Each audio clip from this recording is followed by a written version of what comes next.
Digital wallets. Oh, we've all heard of those. In fact, these are becoming really popular. They contain digital versions of your wallet, credit card, debit card, any card that you use to pay something. So you can store your cryptocurrency wallet in your digital wallet.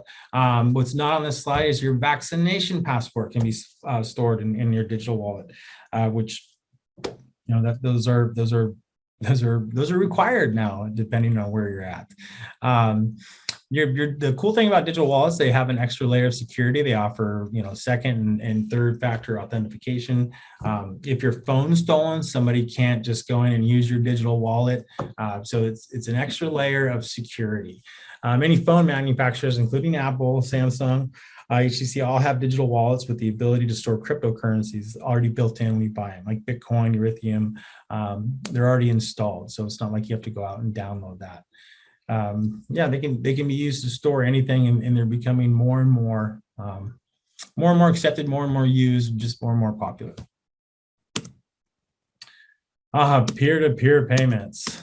So this has changed even since our last time we talked, Tracy. This is just a rapidly evolving environment. Venmo, PayPal, Square, Cash. Those are some of the big ones. Twitter's involved in this now too. So social media, Facebook, they're rolling out their crypto probably before the end of the year, the beginning of next year. More traditional financial players like Visa and MasterCard are getting into P2P. At first, they were just they were trying to keep it an arm's length. They were trying to exploit, this isn't as secure. And now they're all adopting it because of the mass adoption in our society. So how it works, you open an account with one of these platforms and you link it to a payment source and you're all set. And like I said, it's becoming easier and easier to transfer money to other people, and more of the social media platforms we use are starting to offer this. So the advantages are very clear. It's convenient. It's right there. Whatever app you're using, you can just start buying things. Facebook's going to do it. It's a matter of time, I think, before every site has their own sort of payment portal. There are risks. The refunds are impossible to initiate or enforce. Since there's no middleman, there's no regulatory body. This is just a person-to-person, peer-to-peer payment, hence the P2P. There's no creditor. There's no course. There's no recourse. There's no way for you to go back and dispute the claim, dispute the charge. Once you send that money, poof, it's gone. It's up to you and the other person you sent the money to, if it was a mistake. So it's entirely up to the other person to return the funds. Transactions still may take up to 3 business days, and this varying reasons. Clearinghouses fees can get up to 2%, but there are great apps out there that don't charge, don't have the 2% fees, and does not take 2 to 3 days to take the money out of your account. So it's very user friendly, very convenient. But it's also it's not a way that you have recourse if something bad goes down. So users have an increased likelihood to fall victim to social media scams, such as a celebrity or family member impersonators, human error, like entering the wrong number. I was recently sending money to someone. I was like, hey, what's your, do you have Venmo? Do you have Cash? Oh yeah. And he gave me his handle. And it was, it's like, okay, are you sure? And you just have to make sure, that you have the right at sign or right, you're sending it to the right person. One letter, one dot, one space messes all that up. So human error is the number one risk in the peer-to-peer payments, and good luck getting your money back. Biggest risk for the fraud is the payments are secured, but they're not infallible. So Venmo users, they had their funds wiped out without explanation. There have been fines levied by the FEPPP for those platforms that have not implemented what they consider robust security or taken enough measures to make sure that you're not going to fall victim to fraud. Very easy to set up, which creates its own set of problems. Some of these platforms you can fund with a credit card. So and then you can also use that some of these platforms to buy cryptocurrencies. So yes, you can use credit to buy crypto. Scary. Many users don't take advantage of the extra security. Oh, speak as I said that, I need to. My computer's telling me that I need to restart it tonight to update the security firewall. So I always do that. If you've been in any of my workshops, I never get those prompts. I'm making a note right now. Update your security. I don't want any holes in my moat, so to speak. So some people don't take advantage of that. Some people just don't update their security features. When they're using that P2P, the digital wallet, some people don't take advantage of that third or that two-step authentication process. I used to think it was cumbersome, annoying, but now I embrace it and I actually look for it. So just takes, dealing with this with one person. Tracy and I both share with you that we have people close to us that we care about that were been victim of fraud. So all it takes is probably going through one of that, and you start embracing these extra security steps you go through.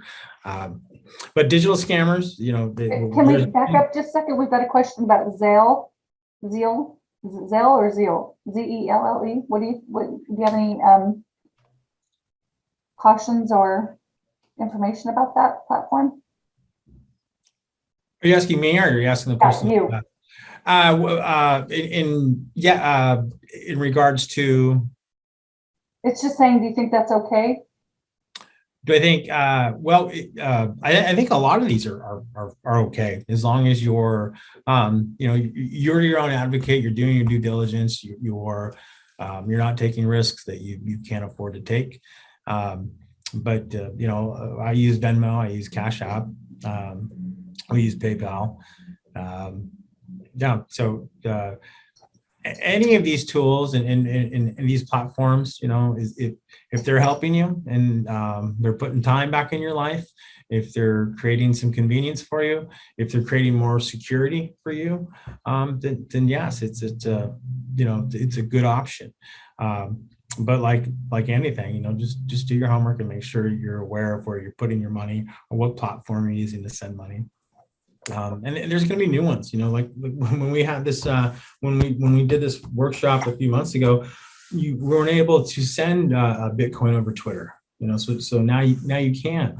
I imagine, next June there'll be more options, even more options. So this is, I was talking with Linda and Tracy. It's like, I think I need to update this presentation. So much has happened in this space in just 45 days. So to the scammers, and unfortunately, even with the extra two-step and three-step authentication, where there's money, there's fraud. So part of the digital scams, they may guarantee you big money, ask you to share information, ask you to send money in exchange for a large amount of money. Hey, just send me $10 so I can verify this is your account, and I'm going to send you 10,000. You just won the Wisconsin State Lottery. You haven't been in the state for 8 years, but you won it. Just send us $5, and we're going to send you 5,000. So they can do a lot once you send them that money, or they just do that to a bunch of people and take their $10, and you never hear from them again. It can increase the amount of impersonators asking you to spend money or send money, to help them, or act as if there's an emergency. So there's social contest scams, cash prize, overpayment, customer service, IRS, tax refund, quiz scams, you name it. They all exist. And so on these platforms and these forms of payment. So just because there's that added security, because we're using blockchain and then that's more secure, nothing's fail-proof. So you're going to be your own best advocate. Avoid digital wallet fraud. So avoid making payments over public Wi-Fi. This is very similar if you were here for the identity theft. Link your credit card rather than your debit card. Only make peer-to-peer payments with people you know. So there's a couple caveats I have to this presentation now that I've just, because 45 days have gone by and I spent some time outside in the summer. And I actually made P2P payments to people I didn't know, so buying stuff. So kind of an update there. I'll talk about that a little later in the presentation. But create a unique password and store it safely, or something that you can remember. I think you could probably, flip a coin and walk through old offices and pick up the desk phone if there's still one there, and see a little 3x3 sticky note of passwords. Don't do that. Or tape to your screen. Don't do that one. Learn to spot and avoid phishing and smishing. Never give out sensitive information, your birth date, social security. Try to stay away from that stuff. I got a text for one of my child. I had to pick something up for one of my children, and it said, "Hey, verify this is for you," and I didn't want to click on it. Then the doctor's office started calling me. I said, "Oh, sorry, I don't like to click on things from 7-digit text numbers or 6-digit text numbers." So always use a multi-factor authentication when available.